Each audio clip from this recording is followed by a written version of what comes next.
Mois de la femme, ce soir, nous nous intéresserons aux balayeuses salubrité. Comment se passe leur quotidien? Nous le saurons dans quelques minutes. Les Ivoiriens se rendront aux urnes le 6 mars 2021 pour élire leurs députés. Bonsoir, vous suivez le 19h sur RTI2. Capitale économique en plein labeur, elles, ce sont les balayeuses de rue, celles qui, par leur dextérité, rendent la ville d'Abidjan propre et salubre. Qui sont-elles? Que renferme leur quotidien? Quelles sont les difficultés qu'elles rencontrent? Notre incursion dans leur univers, suivez son point.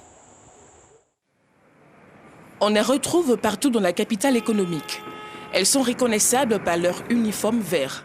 Un chapeau pour se protéger du soleil, des balais de ramassage. Elles, ce sont les balayeuses des rues, gardiennes de la salubrité de la ville d'Abidjan. Sable, sachets d'eau, bouts de papier, feuilles mortes, herbes sauvages, déchets solides, laissés ça et là, regroupés, ramassés et collectés. J'ai accepté d'être balayeuse parce que je me suis dit, il n'y a pas de sous-métier. Tout ce que tu gagnes sous la main, tu le fais. Parce qu'actuellement, tu ne peux pas t'asseoir à la maison. Et puis... Route, les chauffards manquent quotidiennement de les renverser. Dans la fumée noire des pots d'échappement, jouent des déchets que la plupart des conducteurs abidjanais jettent par leurs fenêtres. Le travail se passe bien. Par contre aussi, souvent, pas trop ça, à cause des chauffeurs, des passants. Il y a 2 mecs qui sont dans la voiture, ils jettent des papiers lotus, des chassés.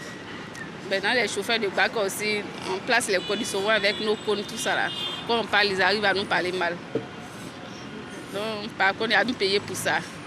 Le travail de balayage, là, c'est très difficile. Parce que ce n'est pas permis à tout le monde. Quand tu dis à quelqu'un qu'on dit qu'il y a le travail de balayage, il dit non, il y a tuberculose, il y a tant dedans. Depuis qu'on travaille, on n'a jamais entendu qu'il y a une qui est malade, qui a tuberculose. Semble passionner ces femmes, pour la plupart quadragénaires au maximum. On est avec lui, ça fait 7 ans et 8 ans. Le travail se passe bien. Nous-mêmes, c'est nous-mêmes qui faisons attention avec... Certains usagers saluent la bravoure de ces dames pendant que d'autres les appellent à la prudence. Mais ces femmes sont courageuses, c'est encouragé. Ce n'est pas les seuls emplois qu'elles peuvent exercer. Balayer les rues, mais il y a autre chose aussi qu'elles peuvent faire. Elles font bien leur travail, mais souvent ne respectent pas la circulation. Quand c'est comme ça, c'est dangereux aussi. La charité bien ordonnée commence par soi-même. C'est vrai, même. Tout avance. Les voitures n'avertissent pas. Quand ça va arriver, ça arrive. Sylvie Kamoussa, 2 balayeuses, ont été victimes d'un accident de la circulation pendant qu'elles travaillaient. Elle nous raconte. J'ai été victime vers Coco Vico au Soleil 3. Et le monsieur m'a pris par la hanche parce que je balayais. Et j'ai donné le dos. Et le véhicule est venu en tournant, ça met dans le caniveau. De là, le monsieur ne s'est pas arrêté, il a continué. Quelques jours après, j'ai senti des douleurs et je me suis rendue à notre hôpital pour me faire traiter. Il m'a pris par le pied. Donc, j'ai dit à mon patron, mon superviseur, il a appelé pour lui dire.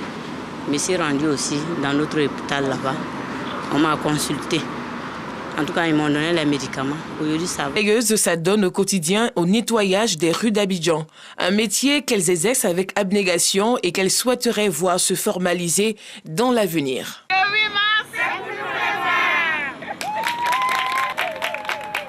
La mairie de Cocody, une banque et une microfinance soutiennent les femmes et les jeunes de cette municipalité. La signature de convention a eu lieu récemment à la salle de mariage de la mairie de Cocody. Autofas vont être remis aux femmes et aux jeunes afin qu'ils puissent se lancer dans l'entrepreneuriat. Alassane Drabou. C'est la salle de mariage de la mairie de Cocody qui accueille la cérémonie de signature de convention entre la mairie en vue d'apporter un appui financier aux femmes et aux jeunes de la commune. 100 millions de francs CFA seront mis à la disposition des femmes et 90 millions pour les jeunes. Nous savons que notre maire est un maire très dévoué, nous a toujours accompagnés et cela ne nous surprend pas. Cet accompagnement, c'est une bouchée d'oxygène pour toutes les femmes de Cocody. Ça nous permettra à nous femmes de sortir de la précarité formelle pour avoir des activités saines. Pour le premier magistrat de la commune de Cocody, cette convention annonce des lendemains heureux pour la population. Nous avons mis en place un montant d'une centaine de millions, 90 millions pour les jeunes. Donc cette convention que nous venons de signer, c'est et pour les femmes et pour les jeunes. afin de leur permettre de pouvoir réaliser leurs projets, de pouvoir développer les différentes entités, mais toujours sous la coupelle de telle sorte que nous veillons à ce que nous avons mis une commission en place pour pouvoir les accompagner et mieux les orienter. Je dis merci aujourd'hui à ces deux institutions financières parce qu'ils nous permettent... Ce geste, la mairie de Cocody et ses partenaires contribuent à réduire la pauvreté par la promotion de l'entrepreneuriat. Nous restons dans la commune de Cocody qui bénéficie désormais d'une nouvelle salle d'exposition d'art, créateurs nationaux et internationaux, mais aussi pour des rencontres culturelles. Son inauguration s'est faite sous fond de cohésion sociale à l'image de la diversité des œuvres présentées. Alassane Drabo. Le corps saupoudré de kaolin, les purificatrices ou komian en langue baoulée, peuple du centre de la Côte d'Ivoire, ont pour rôle de débarrasser l'environnement de tout esprit maléfique. Cérémonie traditionnelle, elle chasse le démon des corps possédés. À côté des komians du centre, les jeunes danseuses de Tématé, dans l'ouest du pays, peint dans toute leur splendeur. La Côte d'Ivoire, dans sa diversité culturelle, artiste visualiste, Jacques Bleu. Mon message à travers mes œuvres, c'est surtout un message de cohésion sociale. Lorsqu'on regarde les œuvres ici, ça tourne autour de nos cultures, de nos traditions, de nos danses. Et c'est autour de la culture qu'on se rassemble. C'est autour de la musique, de la danse traditionnelle qu'on se retrouve. Nos artistes sont très talentueux. Il y a beaucoup d'artistes importants dans ce pays, mais malheureusement, nous n'avons pas suffisamment d'espace qui leur permettent de pouvoir présenter ce qu'ils ont, ce qu'ils font. L'inauguration de cette nouvelle salle d'exposition, dénommée le Basquiat Art Gallery, au sein de la Villa Alfira, dans la commune de Cocody, s'est faite en présence de plusieurs personnalités et étudiants, visiblement séduits par les tableaux. Ça m'a permis aussi de comprendre que l'art permettait d'exprimer ses sentiments les plus profonds. Et à travers ces œuvres, j'ai compris que il essayait de promouvoir un peu les cultures africaines. Aujourd'hui, ça m'a permis de savoir qu'on pouvait associer l'art à la gastronomie en fait. Donc pour moi, c'est un moment d'apprentissage. Dakar, la destination Côte d'Ivoire, donc l'art et la culture étant au centre de cette destination, je pense que c'est avec beaucoup de plaisir et beaucoup d'intérêt surtout que nous venons découvrir. La nouvelle salle d'exposition de la Villa Alfira est exclusivement dédiée aux créateurs nationaux et internationaux pour des expositions d'art et des rencontres culturelles. Après l'art, parlons cohésion. Le programme des Nations Unies pour le développement en Côte d'Ivoire, PNUD, était ce jeudi après-midi au ministère de la Réconciliation nationale. Carole Flore Smirexniak est venue rassurer le ministre Kwadio Konombertin du soutien du PNUD. Donc, le PNUD et le ministre de la Réconciliation nationale encouragent les acteurs engagés dans les législatives en cours à maintenir le cap de la bonne conduite observé depuis l'ouverture des campagnes. Joël Gossi. La Réconciliation nationale a reçu ce jeudi à son cabinet la représentante du PNUD en Côte d'Ivoire. Carole Flore Smirexniak a dit être venue apporter le soutien du programme des Nations Unies pour le développement au processus. Aussi rassuré, le ministre de l'Engagement des Nations Unies a œuvré pour le succès de la mission de réconciliation et de paix en marche. Le PNUD entend réorienter ses actions et appuie en faveur de la paix et de PNUD réitère son encouragement aux acteurs politiques ivoiriens afin de poursuivre dans cet élan de paix. Un ministère qui est créé pour la réconciliation nationale est un signe très fort, c'est un signal très fort pour le développement durable de ce pays et que ce développement passe par la cohésion sociale, passe par l'unité nationale et passe par la réconciliation nationale.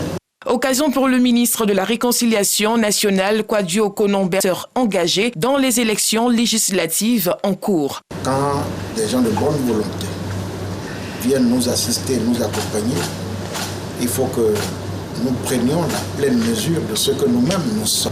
La campagne s'est bien déroulée. Je voudrais donc féliciter l'ensemble des candidats et surtout noter la maturité des Ivoiriens. Que cela se passe très bien dans les urnes, processus, et bien en beauté, comme il a si bien démarré d'ailleurs.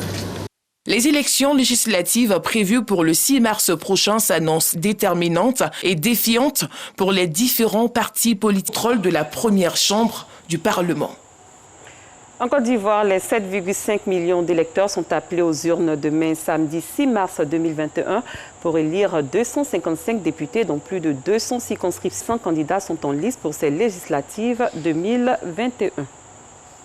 Ailleurs, le Congo-Brazzaville démarre ce samedi 5 mars la campagne électorale en vue du scrutin présidentiel du 21 mars. Il va opposer Denis Sassou Nguesso à 77 ans et après déjà 36 années de pouvoir cumulé, Denis Sassou Nguesso brigue un 4e mandat consécutif. Le Mali a reçu vendredi son premier lot de vaccins au dispositif COVAX créé par l'Organisation mondiale de la santé au bénéfice des pays les plus démunis. Le premier lot de 396 000 doses du vaccin anglo-suédois AstraZeneca a été réceptionné. Le Mali a 170 cas de coronavirus, dont 357 décès. Mamadou Yayaba, jeune migrant guinéen, va pouvoir rester sur le territoire français.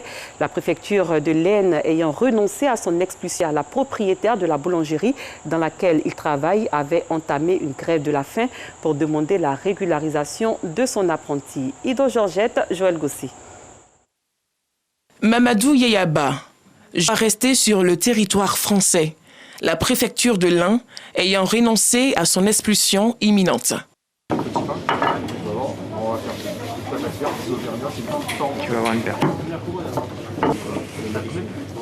Il y a un mois, Patricia, la propriétaire de la boulangerie dans laquelle il travaille, avait entamé une grève de la faim pour demander la régularisation de son apprenti. Yaya qui nous a demandé de venir ici en apprentissage parce qu'on est à la campagne, parce que c'est un travail quand même, il faut être extrêmement courageux, hein, on travaille une bonne partie de la nuit.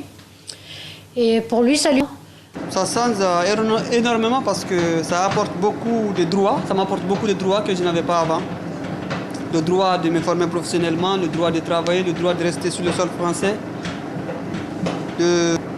sans peur ni crainte. La condition qu'il soit scolarisé et que son apprenti débouche sur une embauche. La grève de la faim, Stéphane y a également eu recours pour que son apprenti boulanger... On n'a pas d'apprentis qui viennent nous voir. On a des jeunes migrants qui ont faim de travailler, qui ont faim de vivre. Et en fait, on ne nous permet pas de les accepter jusqu'à la fin. En fait. On nous demande de les prendre, puisqu'on nous demande de faire des apprentissages, cours depuis le début. Donc c'est anormal.